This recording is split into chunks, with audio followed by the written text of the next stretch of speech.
Okay जी, आज का हमारा जो सेशन है, ठीक है, वो शुरू करते हैं बाकायदा। अच्छा, आप देख रहे होंगे कि मैंने एक ये चैनल बनाया हुआ है, ये नीले वाला। बल्कि एक मिनट में इसको छोटा कर 4 घंटे के चार्ट पे ओपन करता हूँ।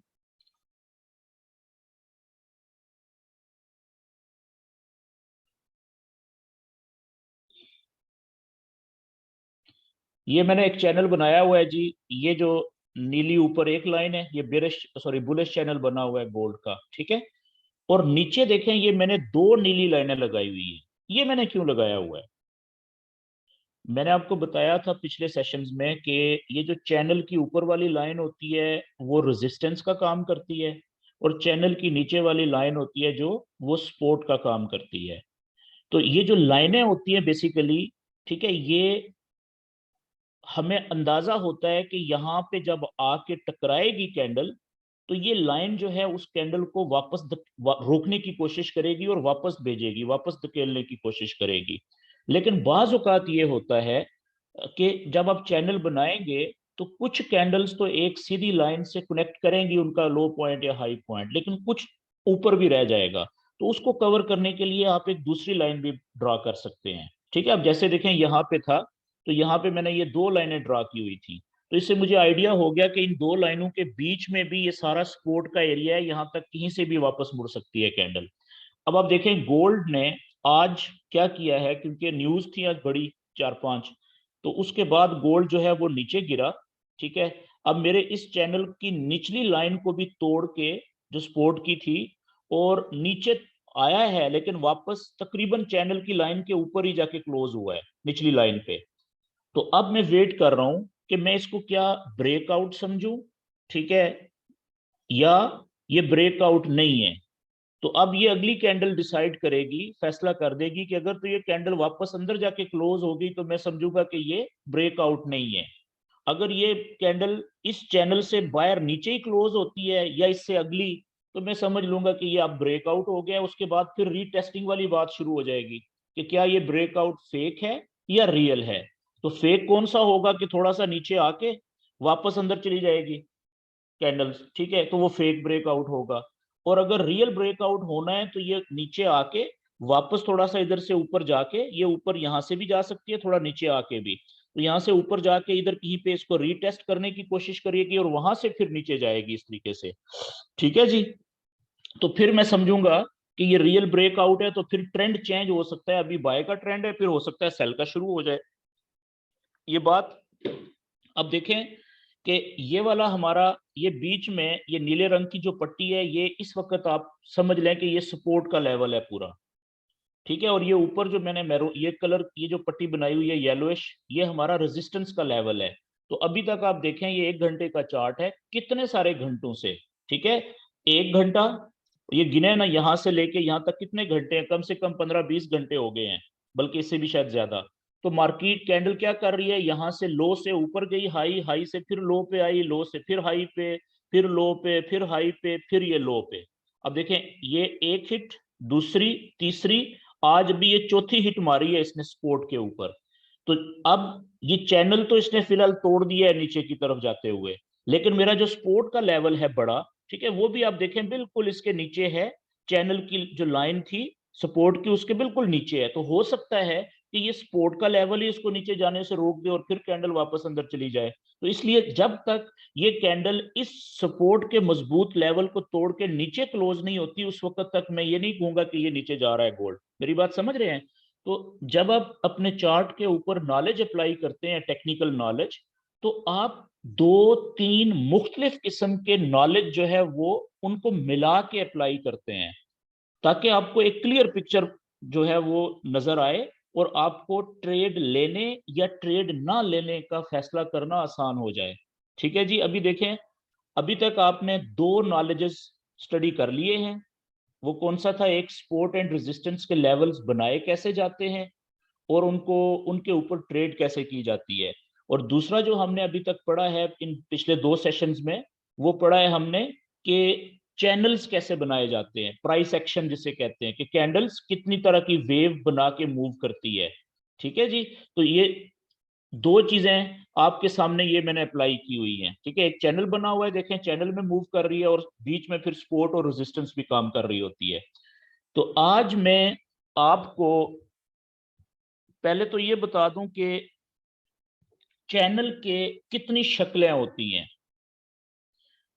ओके जी, मैं कोई और चार्ट ओपन करता हूं यहाँ पे। मिसाल के तौर पे मैं कोई चार्ट ओपन करता हूं।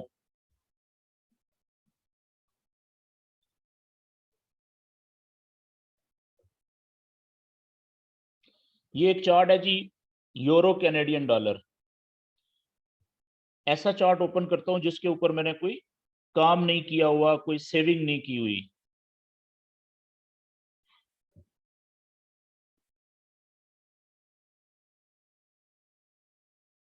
ओके, नहीं आ रहा है शायद। ओके, ये चार्ट आ गया जी, देखें। ठीक है, एक नया चार्ट है यूरो और कैनेडियन डॉलर के पेयर का।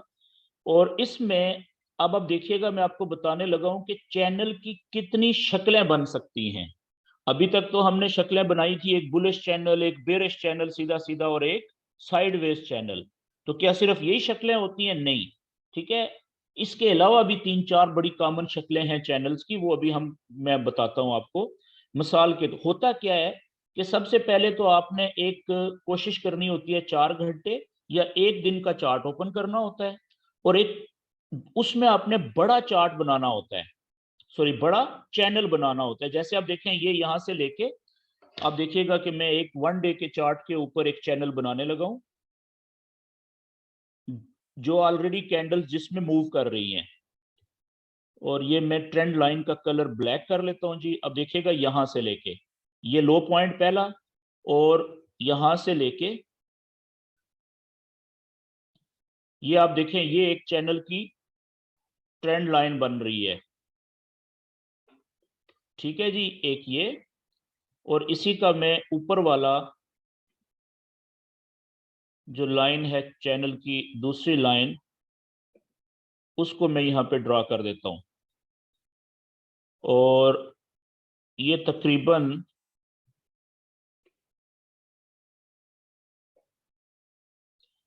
ये देखें यहां पे आ गई। अच्छा, अब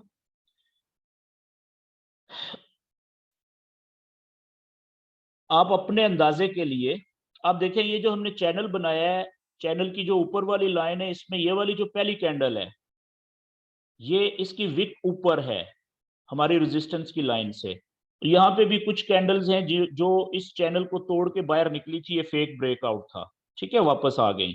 तो इसका मतलब है कि अच्छा, इसी तरीके से देखें, ये कैंडल नीचे गई थी, वापस आ गई।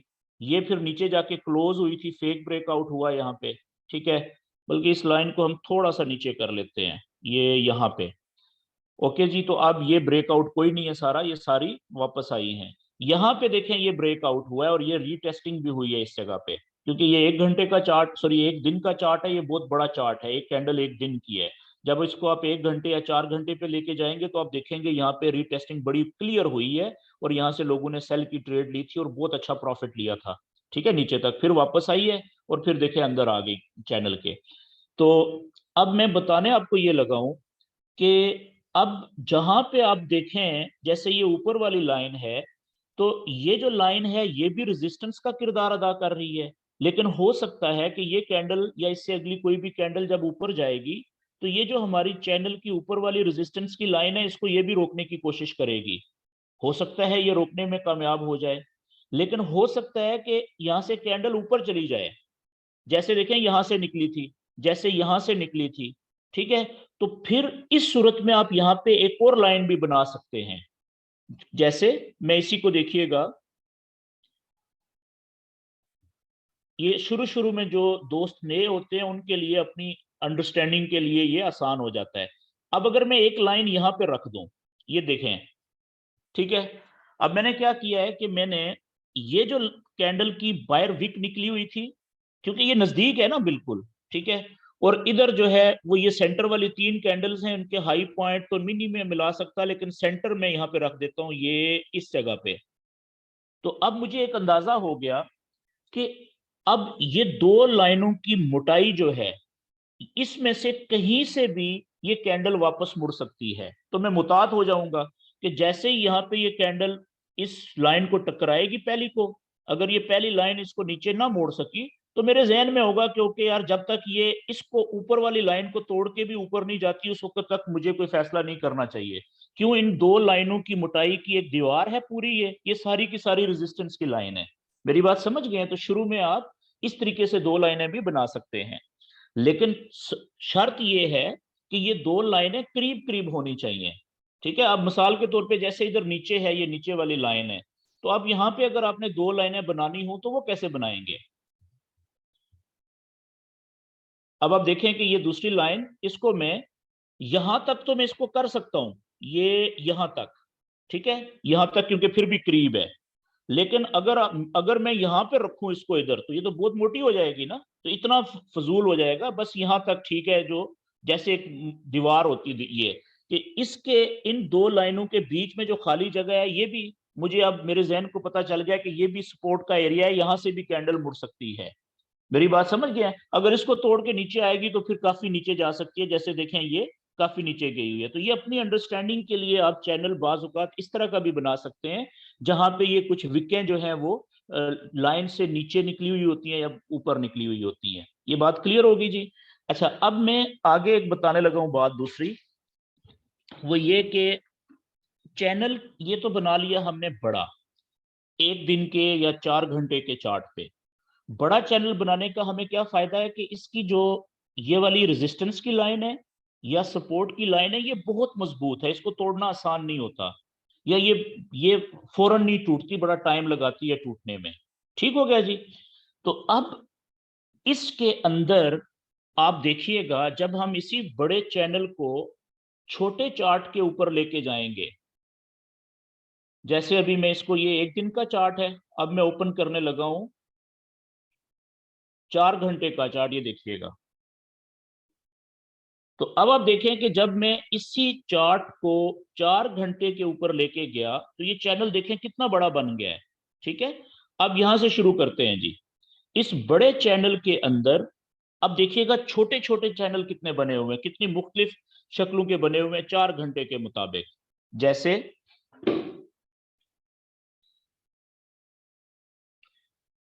यहां पे देखिएगा, ये एक कैंडल, दो कैंडल और तीन कैंडल्स यहाँ पे। ठीक है जी? और उससे पहले यहाँ पे देखें ये कितनी कैंडल्स थी, 1 2 3 4 5। ठीक है, तो इनका भी मैं एक चैनल बना सकता हूँ, वही मल्टी टाइम फ्रेमिंग वाला जो कंसेप्ट था। और इसी तरीके से यहाँ पे 1 2 3 4 5 6 7 कैंडल्स इसी एरिया में, इनका देखें हाई पॉइंट भी है और एवरेज लो पॉइंट भी है। तो यहाँ पे मैं एक चैनल बनाता हूँ, देखते हैं उसकी शक्ल क्या बनेगी। अब मुख्तलिफ शक्लें हैं, बताने लगा हूं आपको कि चैनल्स की कितनी शक्लें बनती हैं। तो यहां से लेके ये जो 6 कैंडल्स हैं इनका, या 7 कैंडल्स, इनका आप जो एवरेज हाई पॉइंट्स को टच करेंगे तो वो कुछ इस तरीके से ही बनेगा ना, लाइन इस तरीके से एवरेज, या थोड़ा सा नीचे कर लें यहाँ पे, ये देख रहे हैं कुछ इस तरीके से। ठीक है जी? और इसी तरीके से यहाँ पे एक नीचे आप अगर लाइन नीचे वाली जो चैनल की है इन्हीं 7 कैंडल्स के, तो वो उसकी कैसे बनाएंगे आप, ताकि उनके एवरेज लो पॉइंट सारी कैंडल्स के टच हों, तो वो तकरीबन कुछ इस तरीके से बन जाएगा। ये आप देख रहे हैं ये चैनल की शक्ल क्या बन गई। तो ये जो चैनल की शक्ल है ये वाली, ये हमें क्या बता रही है? अच्छा, इसको आप देखें, मैं ये 4 घंटे का चार्ट है ना, इसको मैं मजीद छोटे चार्ट पे लेके जाता हूँ 1 घंटे के, देखिएगा जरा 1 घंटे के चार्ट में। तो अब ये जो नीले वाला हमने छोटा चैनल बनाया है बड़े चैनल के अंदर, यहां पे, अब आप देखें ये हमें क्या बता रहा है? ये हमें बता रहा है कि शुरू में यहां से वेव कैंडल्स इंटर हुई, तो पहले जो वेव का स्विंग था यहां से लेके ये ऊपर, देखें कितना बड़ा स्विंग था ये, यानी 1 घंटा, 2 3 4 घंटे, 4.5 घंटे लिए इसने यहां से लेके यहां तक पहुंचने में। लेकिन फिर वहां से जब वापस आई नीचे, तो अब इसका स्विंग यहां से लेके यहां तक, इस स्विंग की या लहर की जो लंबाई थी वो कम हो गई है। ठीक है, और उसके बाद यहां से लेके ये जो तीसरा स्विंग है ये और कम हो गया, चौथा स्विंग और कम हो गया, पांचवा स्विंग और कम हो गया। तो उसी तरीके से ये जो चैनल की शक्ल है वो हमें बता रही है कि जो जो कैंडल आगे जाती जा रही है तो आगे से इसका चैनल का भी रास्ता तंग हो रहा है, बंद गली जैसे होती है। समझ गए हैं? तो याद रखने वाली बात है कि जब कहीं पे इस तरह का चैनल बने, छोटा या बड़ा, ठीक है, कि जो शुरू में चैनल की दोनों लाइनें खुली हो, फासला ज्यादा हो, लेकिन आगे जाके वो रास्ता बंद हो रहा हो जैसे इसका हो रहा है, तो इसका मतलब क्या होता है कि अब मुझे एक बात बताएं कि आप फर्ज करें ये जो चैनल है, ठीक है ना, ये जो चैनल है इसकी शक्ल, ये एक पाइप है। क्या है ये? एक पाइप है बंद, पीछे से इसमें प्रेशर से आप हवा भरते रहते हैं और हवा आ भी रही है प्रेशर से, और ये पाइप की आगे से हवा निकलने की जगह भी नहीं है, तो आखिरकार क्या होना है फिर? फटना है ना पाइप ने प्रेशर से। तो वो कहां से फटेगा? जहां से वो तंग है जगह। मेरी बात समझ गए हैं? तो अब यहाँ पे चैनल का भी यही हाल होता है कि जब चैनल पीछे से खुला हो और आगे से आस्ता आस्ता दोनों लाइनें तंग होती जा रही हूं, तो इसका मतलब है जहां पे फासला कम होगा वहां से चैनल के ब्रेक होने के चांसेस बढ़ जाएंगे, हमें पहले से पता चल जाएगा। ठीक है, अब देखें यहाँ पे ये चैनल टूटा, पहले नीचे की तरफ ब्रेक हुआ था, ये देखें, ये नीचे की तरफ ब्रेक हुआ, लेकिन ये ब्रेकआउट फेक था। क्यों? इसमें देखें रीटेस्टिंग नहीं हुई। अच्छा, अगर ये रीटेस्टिंग हो भी जाती यहां से नीचे की तरफ, तो क्या आपको यहां पे सेल की ट्रेड लेनी चाहिए थी? नहीं लेनी चाहिए थी। क्यों? इसलिए कि आपको पता है कि यहां पे ब्रेकआउट अगर नीचे की तरफ हुआ भी है तो थोड़ा सा नीचे फासले पे हमारी बड़ी सपोर्ट की लाइन मौजूद है, तो हो सकता है इससे पहले ही यहां से ये वापस ऊपर मुड़ जाए। लेकिन अब थोड़ा सा आगे चलें, यहां से ये फेक ब्रेकआउट था, वापस आया। अब देखें जो ब्रेकआउट हुआ है वो हुआ है ऊपर की तरफ, बुलिश ब्रेकआउट, और यहां पे अब बाकायदा रीटेस्टिंग भी हुई है। ठीक है, रियल भी देखें, ये एक कैंडल वापस आई है, इसने टच किया है इसको, ये आप देख रहे हैं, ये रीटेस्टिंग है। तो अब आपने देखा कि रीटेस्टिंग भी हो गई, और फिर आपने यहाँ पे क्या किया कि यहाँ पे एक जो ब्रेकआउट का प्रीवियस हाई था, ये पॉइंट बनता है, ठीक है जी, ये वाला। यहाँ पे आपने एक ये इस तरह से लेवल बनाया छोटा सा बारीक सा, ताकि आपको अंदाजा हो कि जैसे ही इस प्रीवियस हाई को तोड़ के कैंडल ऊपर जाए तो आपने यहां से बाय की ट्रेड पकड़नी है। क्यों? इसलिए कि आपको पता है कि यहां से अगर कैंडल एक दफा ऊपर चली गई तो फिर इसकी जो बड़े चैनल की अगली रेजिस्टेंस है वो काफी दूर है, काफी ऊपर है इसके मुकाबले में, सपोर्ट के मुकाबले में। तो यहां से इसके ऊपर जाने के चांसेस ज्यादा है, क्योंकि पीछे जो वेव चली है, ये देखें, ये वेव भी नीचे से हायर लो बना के अब ऊपर उठ रही है। तो यहां से भी अगर किसी ने ट्रेड इस छोटे चैनल के ब्रेक होने के ऊपर और ब्रेकआउट के ऊपर यहां से बाय की ट्रेड ली, ठीक है, दिमाग इस्तेमाल करके, तो वो कम से कम अगर यहां पे भी निकल गया तो अच्छा खासा प्रॉफिट ले लिया उसने। मेरी बात समझ गए हैं?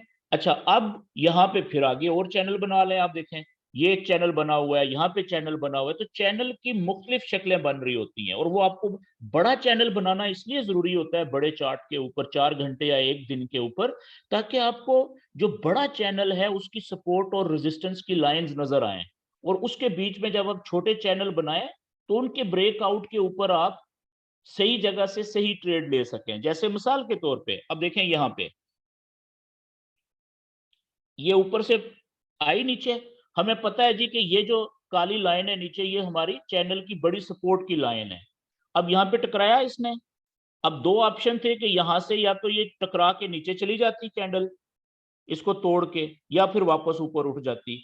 तो ये हमें पता है कि बुलिश चैनल का ये हायर लो पॉइंट है, ठीक है ना। तो यहां से अगर ऊपर उठेगी तो हायर लो से ऊपर उठते हुए हमें बाय की ट्रेड लेनी होती है। तो अब यहां पे देखें, उसने वैसे ही कितनी जबरदस्त ट्रेड दे दी है। एक कैंडल घंटे वाली नीचे आई, टकराई, नीचे से रिजेक्शन मिली, देखें बायर इंटर हुए हैं, अगली कैंडल ऊपर चली गई है। तो यहाँ पे तो आपको क्लियर कट जो है ना, इस जगह से आपको ट्रेड मिल गई है।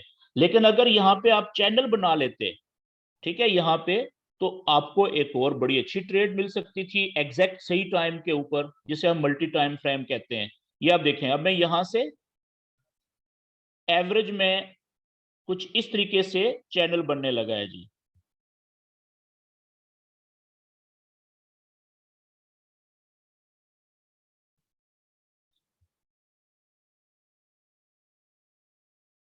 तो ये इसकी जब तक आप प्रैक्टिस नहीं करेंगे तन्हाई में बैठ के, उस वक्त तक आपको ये तकरीबन कुछ इस तरह का चैनल बनेगा।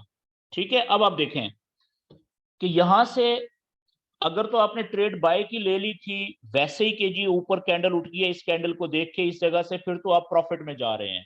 अगर आप यहाँ पे आपने देखा है इस जगह पे, तो आपने ये चैनल बनाया, आप देखें यहाँ पे चैनल टूटा ऊपर की तरफ, ठीक है, कैंडल ये ब्रेकआउट हुआ, लेकिन अगली कैंडल वापस आ गई, तो फेक ब्रेकआउट था। लेकिन यहां पे ये जगह ऐसी थी ये वाली कि अगर ये बहुत सारे लोगों ने यहां पे बाय की ट्रेड ली होगी सिर्फ इस कैंडल के ऊपर जाके ब्रेकआउट करने के ऊपर। क्यों? और अगली कैंडल जैसे ही शुरू हुई थी यहां पे, इसलिए कि ये जगह ऐसी थी कि यहां पे अगर ब्रेकआउट रियल ना भी होता तो भी इसके चांसेस थे कि ये ऊपर जाएगी, क्योंकि ये नीचे बड़ी सपोर्ट के बहुत करीब है, और ऊपर देखें रेजिस्टेंस का लेवल कितना दूर है। तो अगर ये आधे रास्ते तक भी चली जाती तो हमें बड़ा अच्छा प्रॉफिट मिल सकता था। तो अगर सही बड़ी सपोर्ट या बड़ी रेजिस्टेंस के लेवल के करीब से सही सिमत में ब्रेकआउट हो जाए छोटे चैनल का, तो वहां पे जरूरी नहीं होता कि ब्रेकआउट का इंतजार करें। मेरी बात समझ गए? लेकिन अब यहां पे क्या हुआ, फर्ज करें आपने ये ट्रेड ले ली इधर से कि ये ऊपर जाएगा, लेकिन वो ट्रेड आपके खिलाफ भी तो जा सकती है। तो आगे क्या हुआ कि ना सिर्फ कैंडल अगली वापस आई चैनल में, बल्कि उसने चैनल को नीचे से तोड़ा। तो क्या आपको यहाँ पे ट्रेड क्लोज कर देनी चाहिए थी लास्ट पे? नहीं। क्यों? आपके जहन में होना चाहिए कि ये छोटा चैनल नीचे की तरफ टूटा है, अब थोड़ा सा फासले पे ये बड़ी सपोर्ट का लेवल भी मौजूद है। तो आपको ट्रेड क्लोज कब करनी चाहिए थी नुकसान में? जब ये बड़े सपोर्ट के लेवल को तोड़ के कैंडल नीचे क्लोज होती इधर की पे। मेरी बात समझ गए? फिर आप समझते कि जी अब तो बड़ा सपोर्ट का लेवल भी टूट गया, अब थोड़े नुकसान पे ट्रेड क्लोज कर देनी चाहिए। तो अब देखें यहां से क्या हुआ कि वो वक्ती तौर पे नीचे आई तोड़ के, लेकिन फौरन उसने ठीक 2 से 3 घंटे के बाद देखें वो कितना ऊपर निकली है, और फिर देखें कितना आपको उसने प्रॉफिट दिया है। ठीक है, ऑलमोस्ट हाफ वे में वो पहुंच गई है। तो इस तरीके से आपको ये चीजें जो है वो फायदा देती हैं चैनल बनाने वाली। वो कब? जब आप ज्यादा प्रैक्टिस करेंगे। अच्छा जी, अब मैं वापस 4 घंटे के चार्ट पे आता हूँ, और चैनल्स की मुख्तलिफ शक्लें थोड़ी सी मैं जल्दी से बनाता हूँ यहाँ पे, जो जो बनी हुई हैं। अच्छा, अब आप देखें कि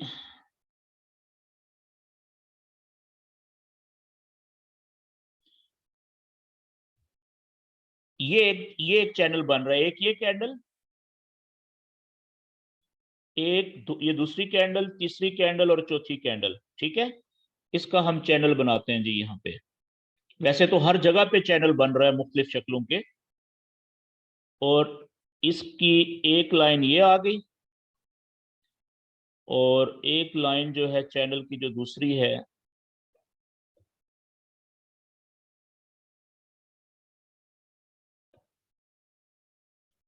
वो कुछ इस तरीके से बनी, देखें ये 3 कैंडल्स की। ठीक है जी, और इसमें आप देखें तो ये नीचे से जो डंडा है, ये वाली कैंडल जो है लंबी, अगर इसको आप डंडा समझ लें पूरा कैंडल की जगह। ठीक है, ये आप देखिएगा, ये कैंडल और ये चैनल, तो ये झंडे की तरह नजर नहीं आ रहा आपको? फ्लैग जैसे झंडा होता है, शक्ल बन गई ना झंडे की। तो वो फ्लैग का ब्रेकआउट हुआ नीचे। ठीक है, ये देखें, फिर आ गया नीचे। अच्छा, इसी तरीके से ये भी एक चैनल होता है फ्लैग। ठीक है, फ्लैग बुलिश भी होता है और बेरिश भी होता है। ऊपर की तरफ जिसका मुंह हो उसको बुलिश कहते हैं, नीचे की तरफ जिसका ये मुंह हो, छोटे चैनल, डंडा ऊपर की तरफ और बाकी चैनल नीचे की तरफ, उसको बेरिश फ्लैग कहते हैं। अच्छा, इसी तरीके से आप यहाँ पे थोड़ा सा आगे अगर देखें,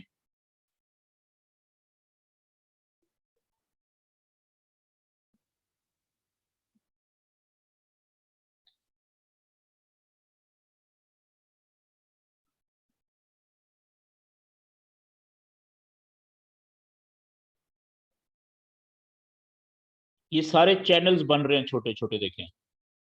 ठीक है, ये सारे यहाँ पे चैनल्स हैं। लेकिन मैं जो मुख्तलिफ शक्लें हैं यूनिक वो बनाना चाह रहा हूँ, वो ढूंढ रहा हूँ।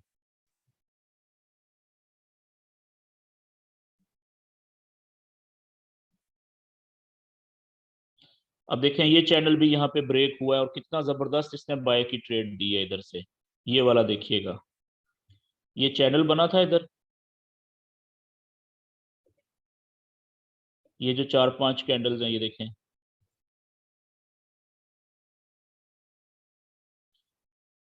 और ये हायर लो की जगह है, ये देख रहे हैं। ये आप चेक करें, एक कैंडल, 2, 3, 4, 5, 6 घंटे, बल्कि 24 घंटे तक, 4 घंटे की एक कैंडल है, 24 घंटे तक ये नीचे आया, ये चैनल बना। उसके बाद यहां से ये चैनल ब्रेक हुआ देखें, और उसके बाद ये प्रीवियस हाई से ऊपर कैंडल निकल गई, लोगों ने यहां से ट्रेड ली क्योंकि ये हायर लो का ब्रेकआउट ऊपर की तरफ हुआ है छोटे चैनल का। तो ये देखें कितनी जबरदस्त ट्रेड मिली। और इसी तरीके से यहाँ पे एक और चैनल बन रहा है, ये वाला बड़ा जबरदस्त।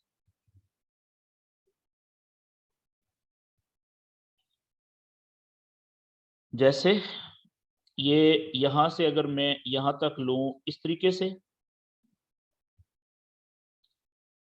अब ये सारे भाइयों आपको समझ बात की तब प्रॉपर लगेगी जब आप ज्यादा से ज्यादा प्रैक्टिस करेंगे। ठीक है, ये अंदाजे के लिए होता है, जरूरी नहीं है कि आपका और मेरा चैनल 100% एक जैसा ही हो। ठीक है, 19-20 का फर्क रहेगा, लेकिन मकसद क्या है कि इसकी वजह से हमें कुछ अंडरस्टैंडिंग हो, समझ आए कि हम क्या कर रहे हैं। ठीक है, और कहाँ से ट्रेड लेनी चाहिए। तो ये मुख्तलिफ शक्लें जो है देखें चैनल्स की इस तरीके से बनती है। ओके जी, अब मैं थोड़ा सा आपको आगे चलाता हूँ जी। आज का हमारा जो दूसरा टॉपिक है वो बहुत इंपॉर्टेंट है। वो क्या है, उसे हम कहते हैं सप्लाई और डिमांड।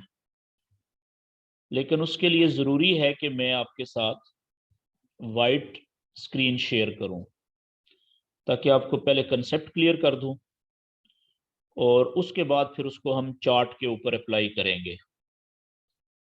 अच्छा, याद रखने वाली बात है कि फॉरेक्स का जो नॉलेज है ना,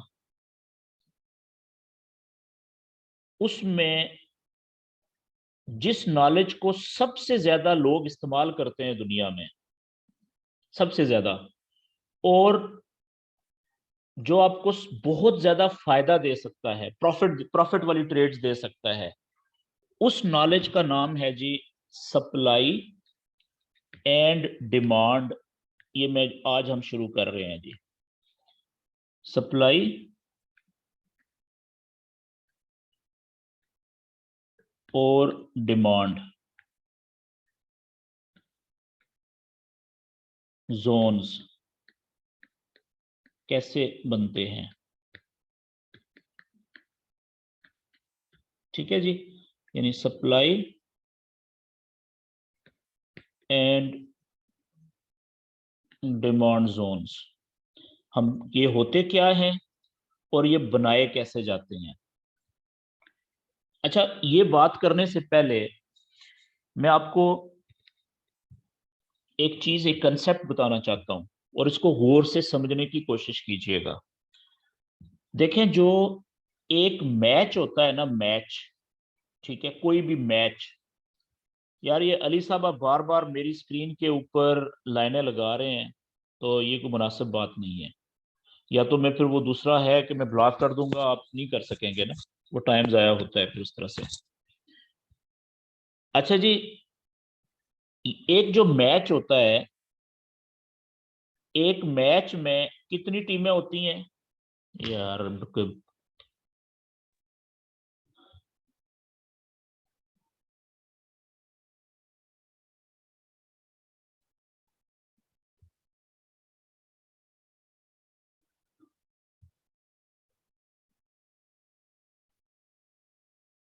ऐसे कोई बीच में शगुफे भी होते हैं जिनको जितना मना करो उतना वो जो है ना, और ज्यादा वो तंग करते हैं बंदे को। ओके जी, मैं ये बात कर रहा था कि जिस तरह से एक मैच होता है ना, एक मैच जो है वो दो टीमों के दरमियान होता है। मैच में कितनी टीमें होती हैं, अमूमन दो टीमें होती हैं।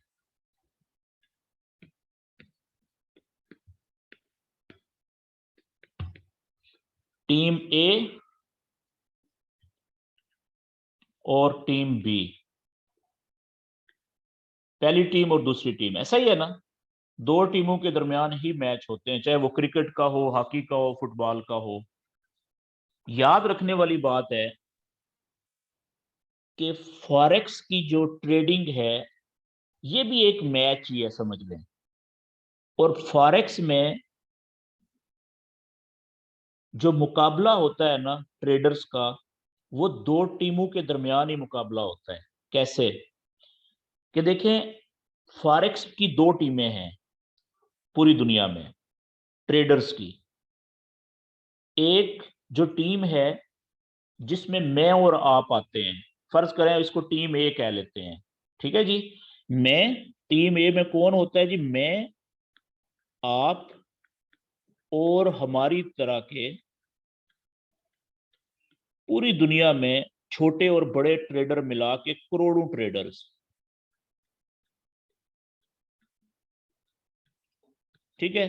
किसी का $100 का अकाउंट है, किसी का $1000 का अकाउंट है, किसी का $10,000 का अकाउंट है, किसी का $1,00,000 का अकाउंट है, किसी का $10,00,000 का अकाउंट है, किसी का 25-30 लाख डॉलर का अकाउंट है।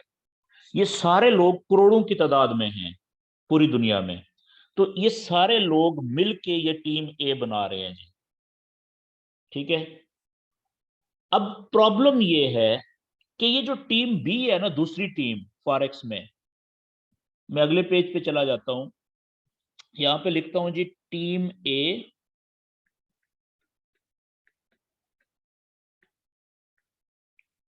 और यहां पे लिखता हूं टीम बी। अच्छा, फॉरेक्स ट्रेडिंग दुनिया का एक ऐसा मैच है कि हर किसी को पहले से पता है कि कौन सी टीम ने जीतना है, विनर कौन सी टीम होगी।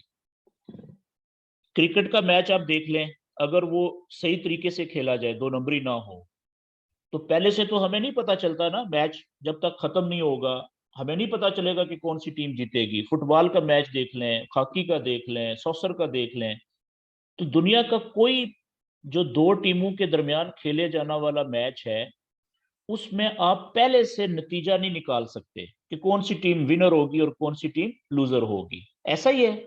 लेकिन फॉरेक्स का मैच ऐसा है दो टीमों के दरमियान कि इसका पहले से हर किसी को पता है कि जीतना किसने है। कैसे? अच्छा, दोबारा मैं बात करता हूं कि टीम ए में मैं, आप और हमारी तरह के छोटे और बड़े करोड़ों की तादाद में करोड़ों ट्रेडर्स हैं जी, ठीक है। और टीम बी जो है, इसमें पूरी दुनिया के 1000 से लेके 2000, या चले 5000 कर लें, या 10,000 कर लें, 1000 से लेके 10,000 लोग हैं जी, बस 10,000 ट्रेडर्स हैं। तो अब ताकतवर टीम कौन सी होनी चाहिए जिसमें करोड़ों लोग हैं, और कमजोर टीम कौन सी होनी चाहिए जिसमें 1000 से लेके 10,000 तक लोग हैं, ठीक है। अब जीतना किसको चाहिए फिर? टीम ए को। लेकिन जीतती हमेशा टीम बी है। यहां पे क्यों? याद रखने वाली बात है कि एक दुनिया में मईशत का, यानी इकोनॉमिक्स का एक प्रिंसिपल है, ठीक है, मईशत का एक असूल है कि जब भी किसी चीज की कीमत बढ़ने लगती है, ऊपर जाने लगती है किसी भी चीज की, वो कीमत इसलिए बढ़ती है कि उसमें खरीदार ज्यादा हो जाते हैं, खरीदने वाले ज्यादा हो जाते हैं, और उसको बेचने वाले कम हो जाते हैं। क्या प्रिंसिपल है कि जब भी किसी चीज की कीमत बढ़ती है, किसी भी चीज की कीमत बढ़ने की, यानी कि ज्यादा अगर होने लग जाए, बढ़ने की वजह उसमें खरीदारों की तादाद का खरीदारों की तादाद का ज्यादा होना होता है। ठीक है जी, बायर्स जब ज्यादा आ जाते हैं, यानी कि बायर्स,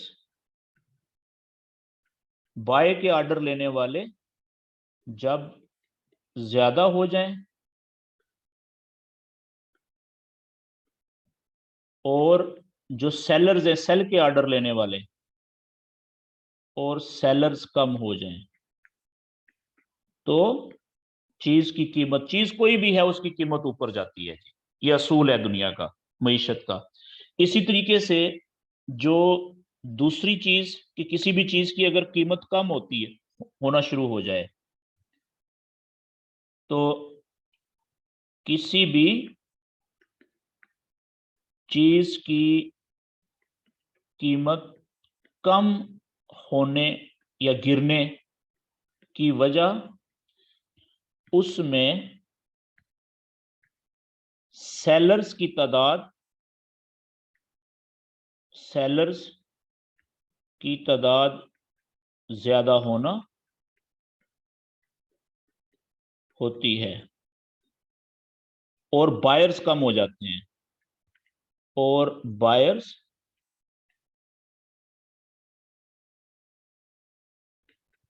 कम होते हैं, इसलिए चीज नीचे गिरती है जिसकी कीमत।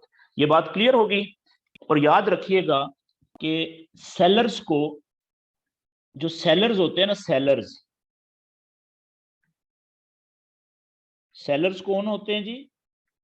जो सेल की ट्रेड लेते हैं, जो चीज बेचने वाले होते हैं, उसको हम सप्लाई भी कहते हैं।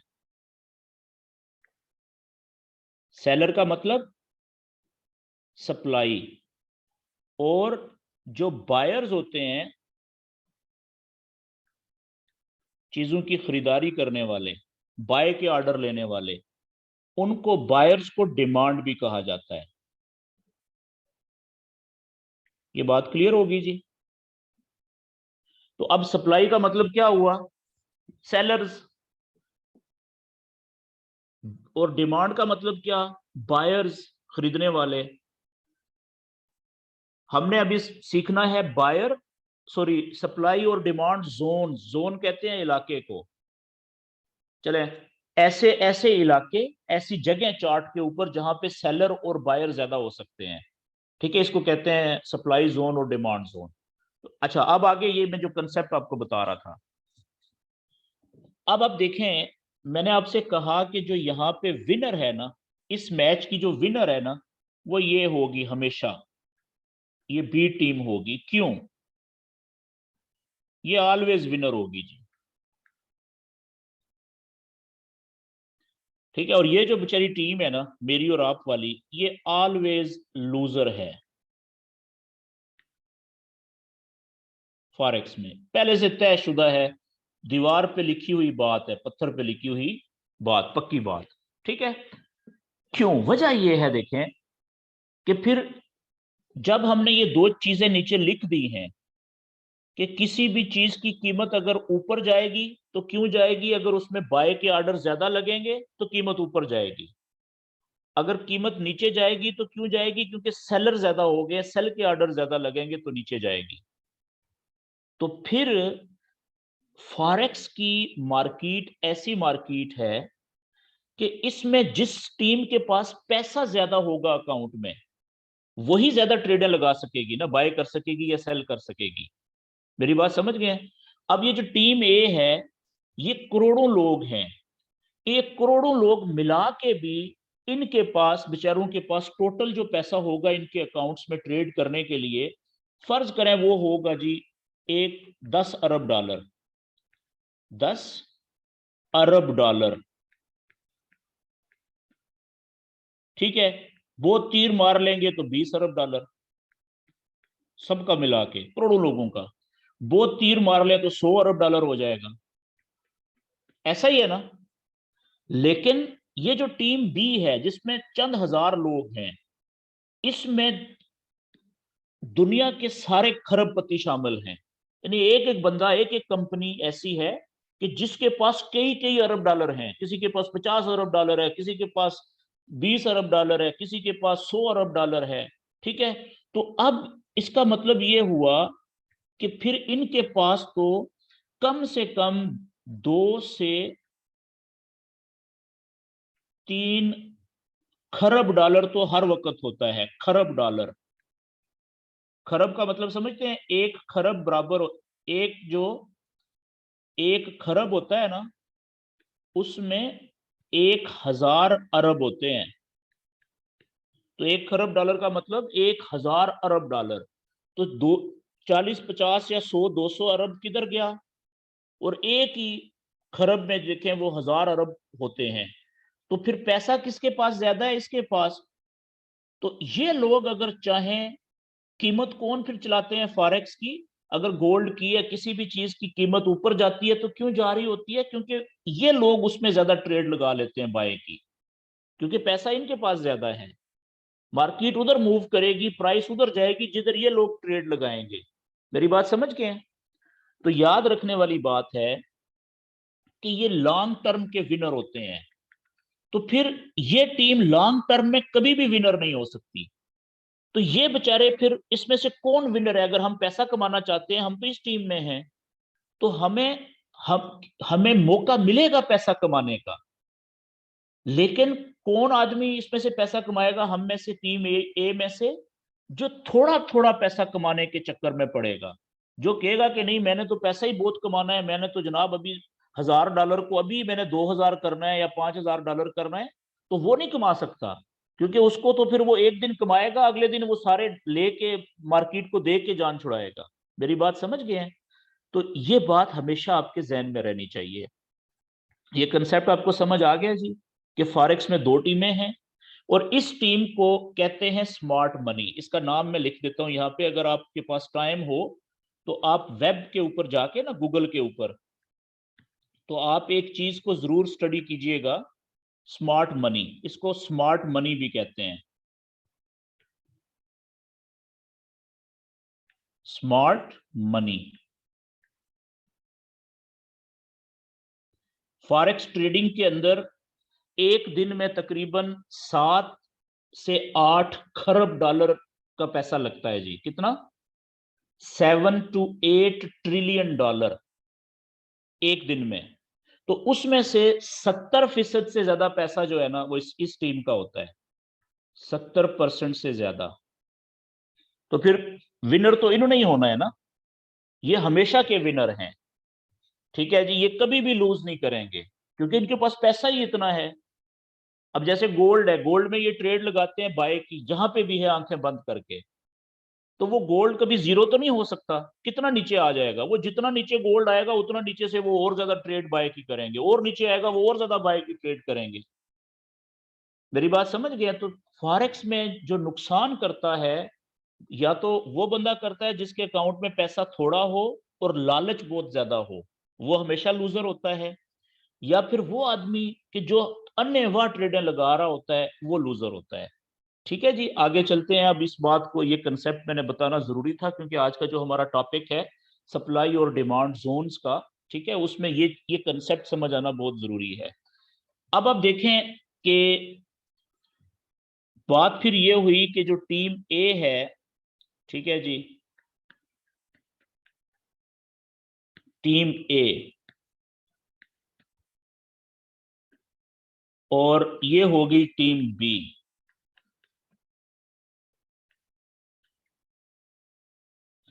अच्छा, इन दोनों टीमों के जो ट्रेडर्स हैं ना, उनमें भी फर्क है।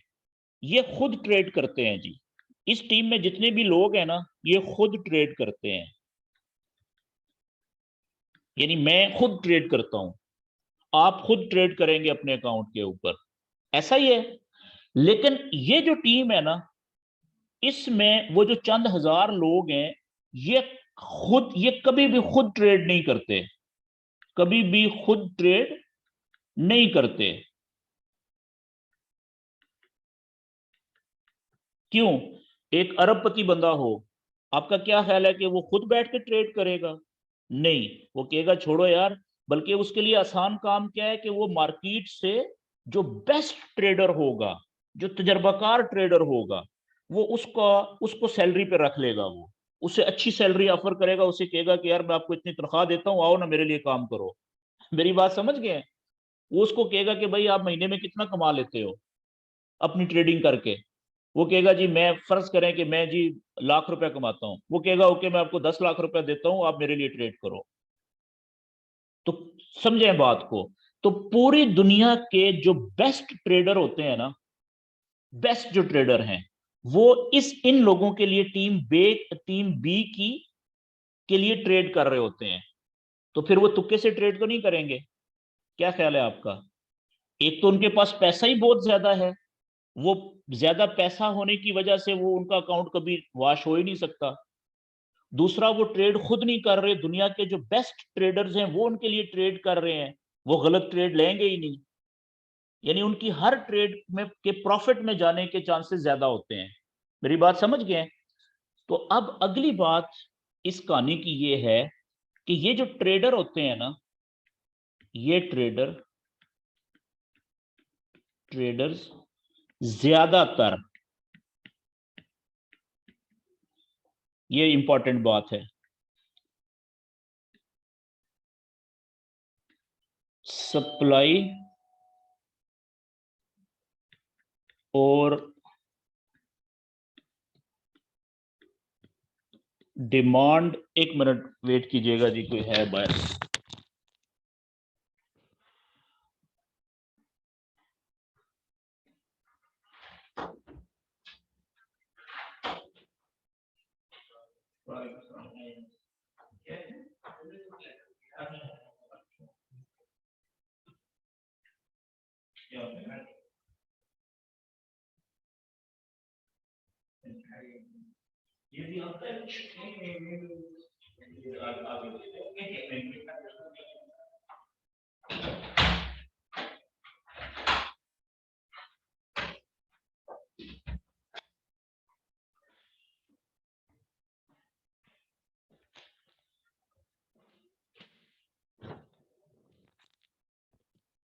ओके जी।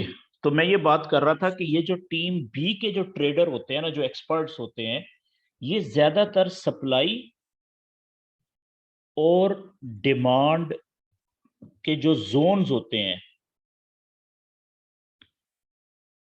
जोन्स से ट्रेड लेते हैं। समझ लगी किसी बात की?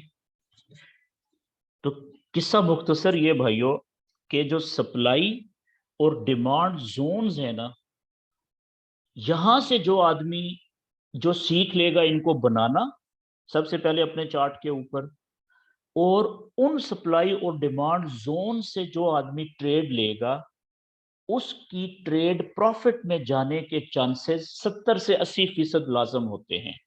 क्यों? क्योंकि वहां पे ये जो बड़े पैसे वाले लोगों के ट्रेडर होते हैं, वो वहां से वो ट्रेड में इंटर होते हैं। तो वो जब ट्रेड में इंटर होंगे तो उनकी ट्रेडें तो फिर बहुत बड़े वॉल्यूम की होंगी ना, 500 standard lot, 1000 standard lot, 50,000 standard lot, 1 lakh standard lot, क्योंकि उनके पास अरबों डॉलर पड़ा हुआ है अकाउंट्स में। मेरी बात समझ रहे हैं? तो वहां पे वॉल्यूम बहुत ज्यादा इंटर होता है, तो मार्केट एकदम से फिर मूव करती है। तो इसलिए ये सप्लाई और डिमांड जोन्स को बनाने का तरीका भी आना चाहिए, और उसके ऊपर ट्रेड करने की आपको प्रैक्टिस भी करनी है। और मजे की बात यह है कि इसको समझना बहुत आसान है। ठीक है जी। यानी मेरे ख्याल में तो सबसे जो आसानी से समझ आने वाली चीज है ना, वो ये है। अच्छा जी, आगे चलते हैं, टाइम थोड़ा ज्यादा हो गया है मेरे पास, सिर्फ 15 से 20 मिनट और हैं, क्योंकि मैंने आगे कहीं पे मूव करना होता है। ओके जी। अब अगले पेज के ऊपर, अच्छा, अब याद रखने वाली बात एक और भी है कि ये हम पढ़ने लगे हैं सप्लाई और डिमांड जोन को। ठीक है, सप्लाई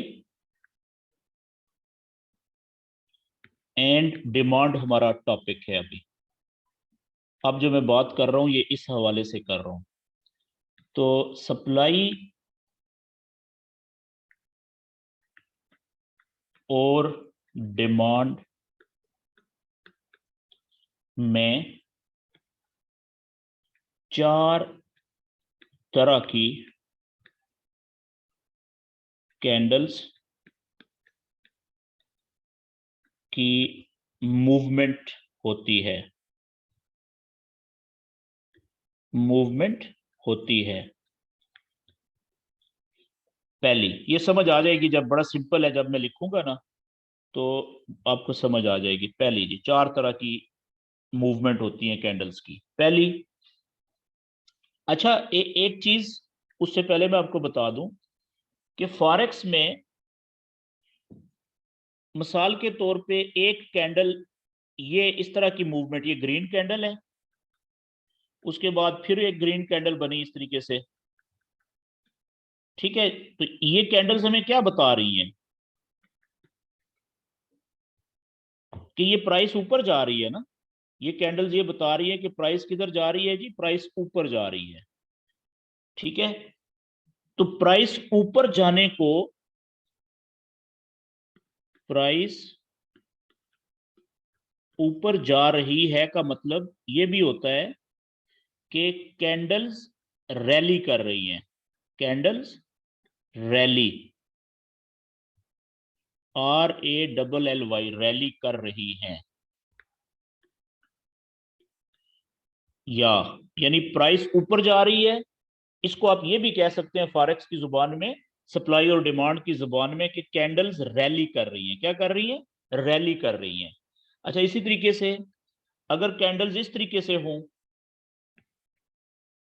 ठीक है, एक कैंडल या एक से ज्यादा कैंडल्स, ठीक है, रेड कैंडल्स, इसका मतलब क्या है कि प्राइस नीचे जा रही है। कैंडल्स रेड एंड नीचे, यानी कि प्राइस नीचे गिर रही है। तो इसका मतलब ये है कि कैंडल्स या प्राइस नीचे जा रही है, प्राइस नीचे जा रही है।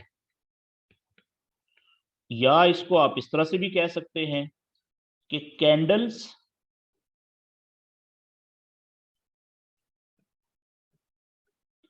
ड्रॉप, ड्रॉप को ऐसे लिख देता हूं मैं, ड्रॉप कर रही हैं, ठीक है जी। अब बात एक ही है, प्राइस नीचे जा रही है या कैंडल्स ड्रॉप कर रही हैं, लेकिन ये लफ्ज आ गया ड्रॉप, DROP, ड्रॉप। इधर एक लफ्ज आया था रैली, ठीक है जी। अच्छा, इस तरह से भी होता है कि कैंडल इस तरीके से हो, मिसाल के तौर पे ये आप देखिएगा, एक ये कैंडल है, इसके बाद कुछ इस तरीके से कैंडल बन गई, ठीक है, इसके बाद एक कैंडल फर्ज करें कुछ इस तरीके से बन गई। तो ये क्या कर रही हैं? ये 3 कैंडल्स हैं या 4 कैंडल्स हैं इसी तरह की। तो क्या ये रैली कर रही हैं कैंडल्स? इनको देख के आप क्या कहेंगे? या ये ड्रॉप कर रही हैं, नीचे जा रही हैं? नहीं, इसको हम कहेंगे, इस पैटर्न को, कि ये कैंडल्स साइडवेज, यानी एक ही जगह पे रुकी हुई है, ऐसा ही है ना। तो इसको कहते हैं बेस। तो 3 लफ्ज, ये नेम मैंने आपको बताया इसमें, रैली, ड्रॉप और बेस। ये पहला, ये दूसरा, ठीक है, और ये तीसरा। तो फार ये जो सप्लाई और डिमांड का जो है ना कंसेप्ट, इसमें ये 3 लफ्ज इस्तेमाल होंगे। कौन से? एक रैली, एक ड्रॉप और एक बेस। सिंपल है समझना, अगले पेज पे करते हैं। तो मैंने जो अभी बात की थी कि इसकी 4 तरह की, 4 तरह की कैंडल्स की मूवमेंट होती हैं जी, कैंडल्स की मूवमेंट होती हैं सप्लाई और डिमांड में, सप्लाई एंड डिमांड में। वो कौन सी हैं 4 तरह की? यहां पे लिख देता हूं। पहला,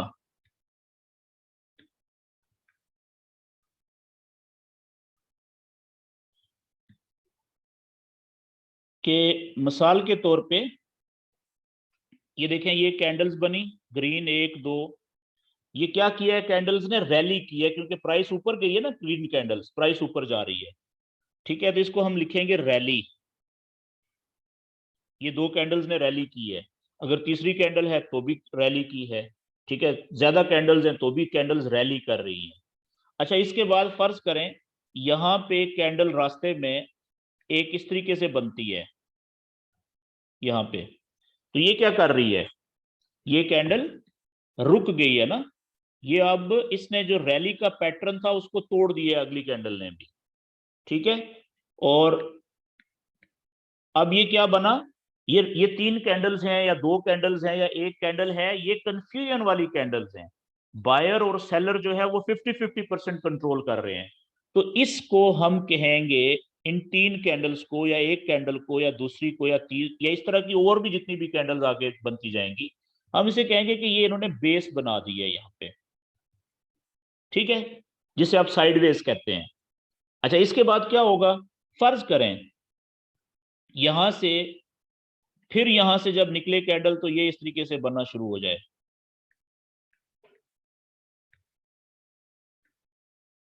तो इसको हम क्या कहेंगे कि कैंडल्स ने फिर रैली करना शुरू कर दी है, ये फिर रैली करना शुरू कर दी है। तो एक पैटर्न तो ये होगा जिसे हम कहेंगे रैली,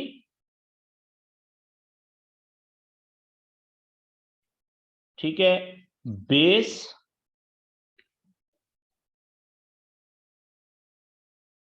और रैली पैटर्न,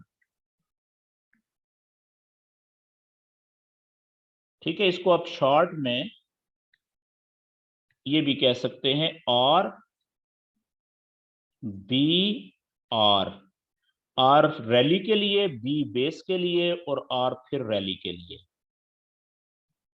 ठीक है। इसकी शक्ल इस तरीके से बनेगी कि कैंडल्स पहले ऊपर गई, फिर बेस बनाया, ठीक है, और फिर रैली, फिर ऊपर जाना शुरू कर दिया, रैली करना शुरू कर दिया। एक तो ये पैटर्न हो गया, इस तरह के चार पैटर्न बनते हैं।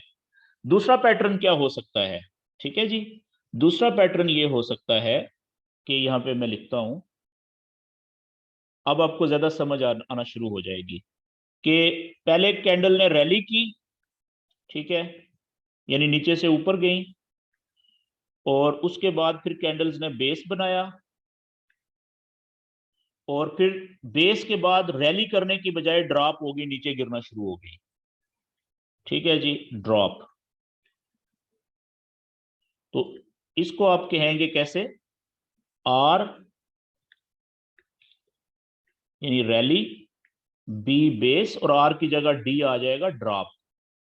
तो इसकी शक्ल कैसे बनेगी वेव की, वो इस तरीके से बनेगी, देखिएगा कि ये रैली बनी थी, यानी कि कैंडल्स ऊपर गई, रैली, फिर कैंडल्स ने बेस बनाया, ठीक है जी, रुका, ये बेस, ये रैली थी, ये बेस है, ठीक है, और इसके बाद फिर कैंडल ड्रॉप हो गई नीचे, ठीक है जी, ये देखें अब नीचे जा गई, ड्रॉप हो गया,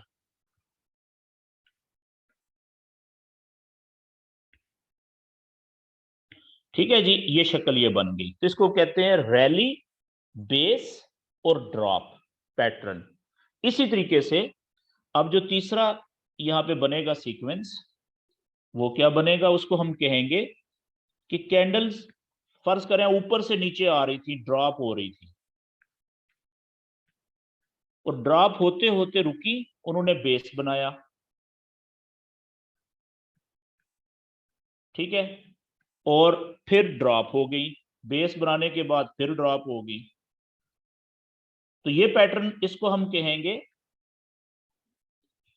डी, यानी ड्रॉप, बी और D, drop base drop pattern, ठीक है जी। इसकी शक्ल कैसे बनेगी, सिंपल, कि पहले ड्रॉप हो रही थी कैंडल, एक दो तीन चार जितनी भी, उसके बाद यहां पे रुकी कैंडल्स, बेस बनाया, ठीक है, ये बेस बन गया, ये नीचे जा रही थी, ठीक है, और बेस बनाने के बाद फिर आगे जब निकली तो फिर ड्रॉप करना शुरू कर दी, प्राइस नीचे, ठीक है। तो ये देखें, ये भी ड्रॉप, ये बेस और ये ऊपर ड्रॉप, तो ये पैटर्न बन गया जी, ठीक है जी। और चौथा और आखिरी पैटर्न जो है इसमें वो बनेगा कौन सा, एक रह गया है, वो क्या हो सकता है कि पहले ड्रॉप किया ऊपर से, प्राइस ऊपर से नीचे आई, फिर उसने बेस बनाया, बेस बनाने के बाद ड्रॉप होने की बजाय उसने फिर ऊपर जाना शुरू कर दिया, रैली करना शुरू कर दिया, रैली। ठीक है जी, इसको आप क्या कहेंगे शॉर्ट में? ड्रॉप का मतलब डी, बेस का मतलब बी, और फिर आर का मतलब रैली, ये। और इसकी शक्ल कैसे बनेगी? बहुत सिंपल है। ठीक है, ड्रॉप का मतलब ये पहले प्राइस नीचे जा रही थी, फिर यहाँ पे बेस बना, ठीक है, फिर जो है ड्रॉप होने की बजाय ग्रीन कैंडल्स आपको ज्यादा नजर आएंगी, प्राइस ऊपर जाना शुरू हो जाएगी।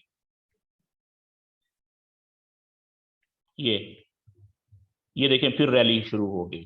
तो ये 4 तरह के पैटर्न होते हैं जी चार्ट के ऊपर, जो जो सप्लाई और डिमांड जिनकी वजह से हम बनाते हैं।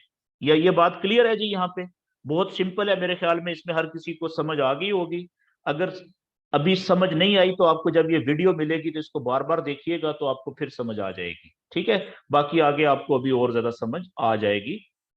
ओके जी, अब होता क्या है अगले पेज के ऊपर कि ये देखिएगा, अब ये ट्रेंड चल रहा है जी, प्राइस जा रही है, ये कैंडल्स जा रही है बाय की। ठीक है, लॉन्ग टर्म में ज्यादा कैंडल्स बाय में जा रही है। ठीक है, बीच में इक्का दुक्का कैंडल होगी जो रेड भी नजर आएगी, लेकिन ज्यादातर कैंडल जो है वो आपको ग्रीन नजर आ रही है। तो इसका मतलब क्या है कि ये रैली रैली चल रही है, रैली। प्राइस नीचे से ऊपर जा रही है, ग्रीन कैंडल्स बन रही है। अब यहां पे एक कैंडल ऐसी है, ठीक है, ये देखिएगा यहां पे। ठीक है, ये मैंने देखे कितनी कैंडल्स बनाई, 1 2 3 4 5 6 कैंडल्स। 6 कैंडल्स में आप देखें कि एक कैंडल, 2 3 4 5, ये 5 कैंडल जो मैंने यहाँ पे बनाई है, ये हर कैंडल नीचे से ऊपर जा रही है।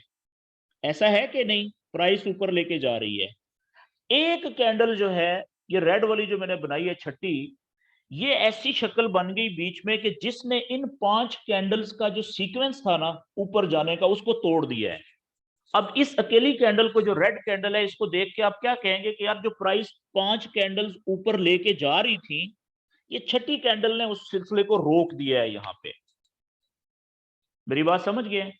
अब हो सकता है कि ये अकेली कैंडल बने इस तरह की, और इसके बाद यहां से फिर वही सिलसिला शुरू हो जाए।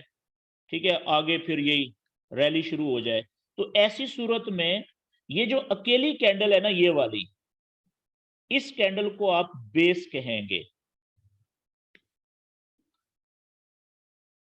ये पीछे रैली थी, ये बेस बनी, और यहां पे फिर ये रैली शुरू हो गई है आगे। कंसेप्ट समझ आ गया आपको? अच्छा, बाज़ औक़ात, अक्सर औक़ात ऐसा भी होगा क्या कि ये रैली चल रही थी, ठीक है जी, और यहां पे अब देखें, ये कैंडल एक शक्ल ऐसी नजर आ गई आपको, जिसने वो ऊपर जाने की सिलसिला था उसको रोक दिया है। फिर कुछ इस तरीके से यहां पे, ठीक है, फिर कुछ इस तरीके से, और हो सकता है कुछ इस तरीके से। अब मुझे बताएं कि यहाँ पे ये सारा जो एरिया है, ये वाला, ये सारे एरिया में जितनी भी कैंडल्स हैं, 1 है, 2 है, 3 है, 5 है, 10 है, वो सारी का सारा एरिया क्या कहलाएगा? बेस कहलाएगा। क्यों? इसने ये जो रैली ऊपर प्राइस लेके जा रही थी, ये वाली, ये रैली हो रही थी ना, ये इधर, इसको, बेशक ये 2 कैंडल्स हैं या 3 कैंडल्स हैं या 4 कैंडल्स हैं रैली वाली, हमें साफ पता चल रहा था कि प्राइस नीचे से ऊपर जा रही है। अब यहाँ पे इन कैंडल्स ने, ये जो है इधर, इन्होंने क्या किया कि वो प्राइस को ऊपर जाने से रोक दिया है, और यहाँ पे प्राइस को रोक दिया है एक जगह पे। तो इस सारे एरिया को फिर हम बेस कहेंगे। अच्छा, उसके बाद, बेस के बाद फिर देखेंगे कि वो प्राइस क्या ऊपर गई है, रैली किया है उसने, या कि दूसरा ऑप्शन क्या है यहाँ पे, कि या तो ऊपर जाएगी प्राइस, रैली करेगी, या ड्रॉप हो जाएगी। फर्ज करें यहां से नीचे ड्रॉप हो गई है, तो ये पैटर्न कौन सा बन जाएगा? RBD, rally based drop. ये बात क्लियर हो गई जी? ओके जी, अब जल्दी चार्ट पे चलते हैं जी, लाइव चार्ट के ऊपर। और यही चीजें अब मैं आपको लाइव चार्ट के ऊपर जाके कुछ बताने की कोशिश करता हूं।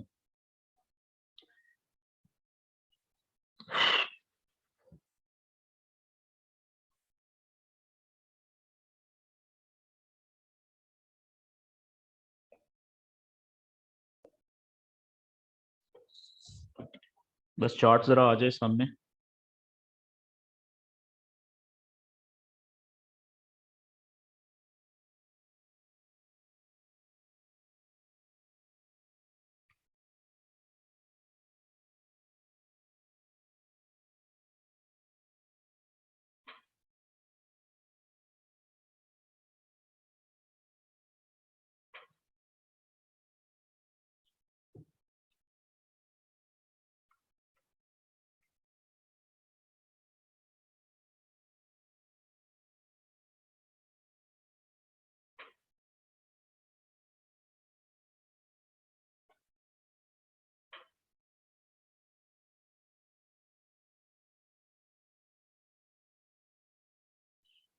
ओके जी, आप देखिएगा ये चार्ट कोई भी हो, किसी भी पेयर का हो, ठीक है जी, कैंडल्स नजर आनी चाहिए उसमें। तो अब आपकी मर्जी है, आप कम से कम इसमें आप क्या कर लें कि आप चलें, शुरू में हम शुरू करते हैं जी 4 घंटे के चार्ट से। ठीक है जी, आप थोड़ी सी कैंडल्स को ज्यादा लाएं और यहां पे आप देखिएगा कि आपको ये लें जी, अब यहां पे मैंने ये लिखना है कि कहां से कहां तक रैली हुई, कहां से कहां तक ड्रॉप हुआ और कहां से कहां तक बेस बनी। ठीक है जी, अब आप देखिएगा कि यहां से शुरू कर लेते हैं, ठीक है, सिंपल हो जाएगा। अब देखें ये जो दायरा है, इस दायरे के अंदर दो कैंडल्स हैं रेड, ये लें जी, ये दो रेड कैंडल्स हैं ना इस दायरे के अंदर। तो ये क्या हुआ, ये प्राइस, दो कैंडल बता रही है कि प्राइस ड्रॉप हुई है, गिरी है नीचे। क्लियर हो गया जी। अच्छा, सिर्फ नीचे एक कैंडल है यहां पे, ये अकेली छोटी सी कैंडल देखें कंफ्यूजन वाली, वो क्या बता रही है, उसने नीचे गिरने का जो अमल था ना, प्राइस के ड्रॉप होने का, उसको रोक दिया। ठीक है जी, इसको मैं साइज को थोड़ा बड़ा करता हूं। ये जो अकेली कैंडल है, मैं इस कैंडल की बात कर रहा हूं, ये इस दायरे के अंदर जो कैंडल है, इसको साइज को हम थोड़ा बड़ा कर लेते हैं यहां से, लेकिन फिर दायरा उधर चला जाएगा। ओके, ये वाली कैंडल, इस केस में ये वाली कैंडल,